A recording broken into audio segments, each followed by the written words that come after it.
आप सबको तो पता ही होगा कि कैसे अर्जुन ने श्री कृष्ण की मदद से कर्ण को छल से मारा था। लेकिन क्या आप जानते हैं यह सब क्यों हुआ था?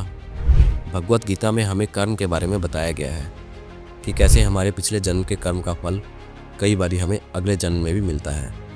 पिछले जन्म में श्री कृष्ण और अर्जुन नर और नारायण थे, जो भगवान विष्णु के अवतार थे।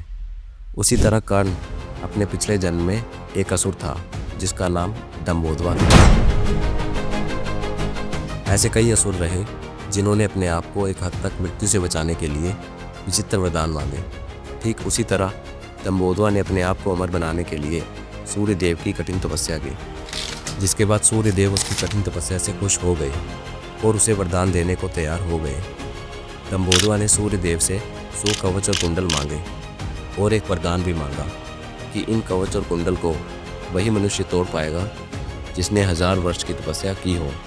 इसलिए बड़े बड़े योद्धा भी दंभोदवा का सामना करने से कतराते थे।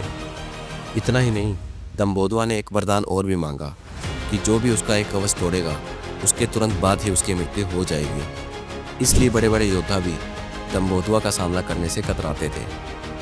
इस वरदान की वजह से ही दंभोदवा अपनी शक्तियों का घमंड करके लोगों पर अत्याचार करने लगा। तब सब लोग अपनी रक्षा करने के लिए नर और नारायण ऋषि के पास गए। नर नारायण ऋषि हजारों वर्षों से तपस्या में लीन थे। नर ने दंभोदवा से युद्ध शुरू किया और उसका एक कवच तोड़ दिया।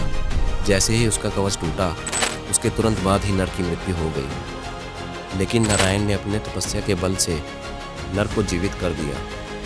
इसके बाद नर फिर से 1000 वर्षों की तपस्या करने चले गए और नारायण ने दंभोदवा से युद्ध जारी रखा। नर नारायण की यह प्रक्रिया चलती रही। एक के बाद एक युद्ध करते, कवच तोड़ते और एक दूसरे को जीवित करते रहे।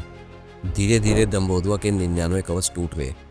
जब उसके 99 कवच टूट गए, उसके बाद वह अपनी रक्षा करने के लिए सूर्य देव की शरण में चला गया। सूर्य देव ने अपने वरदान के कारण दंभोदवा को अपनी शरण में रखा। नर नारायण सूर्य देव के पास पहुंचे और दंभोदवा को ललकारा, लेकिन सूर्य देव ने दंभोदवा को अपने पीछे छुपा लिया। नर नारायण को यह देखकर क्रोध आया और उन्होंने कहा, आप अपने पुत्र की तरह दंभोदवा को छुपा रहे हैं। इस बार कवच और कुंडल होने के बावजूद भी यह हमसे नहीं बच पाएगा। हम इसे मारने के लिए अगले जन्म में फिर से आएंगे।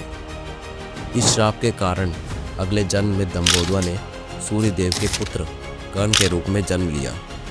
उसी जन्म में नर और नारायण भी अर्जुन और कृष्ण के रूप में जन्मे। श्री कृष्ण को कर्ण के पिछले जन्म के रहस्य के बारे में पता था। इसीलिए उन्होंने इंद्रदेव को कहा कि वह ऋषि का वेश धारण करके कर्ण के सामने जाएं और उनसे कवच और कुंडल दान के रूप में मांग लें। इंद्रदेव ने ऐसा ही किया और दानवीर कर्ण ने अपने कवच और कुंडल दान कर दिए। कवच और कुंडल चले जाने के बाद कर्ण की शक्तियाँ आधी रह गई और उसे मारना अब आसान हो गया। कुरुक्षेत्र के मैदान में नारायण के रूप में श्री कृष्ण ने शस्त्र नहीं उठाए, लेकिन नर के रूप में अर्जुन को मार्गदर्शन करते रहे। कृष्ण ने अर्जुन को कर्ण की मृत्यु का रास्ता दिखाया। अंत में कर्ण निहत्था हो गया और अर्जुन के हाथों उसकी मृत्यु हुई, जिससे दंभोदवा के पिछले जन्म का पाप पूरा हो गया। आगे आने वाले समय में ऐसी और वीडियोस देखने के लिए हमारे इस चैनल को सब्सक्राइब कर लीजिए। वीडियो अच्छी लगी हो तो वीडियो को लाइक भी कर दीजिए। मिलते हैं आपसे अगली वीडियो में। तब तक के लिए जय श्री कृष्ण।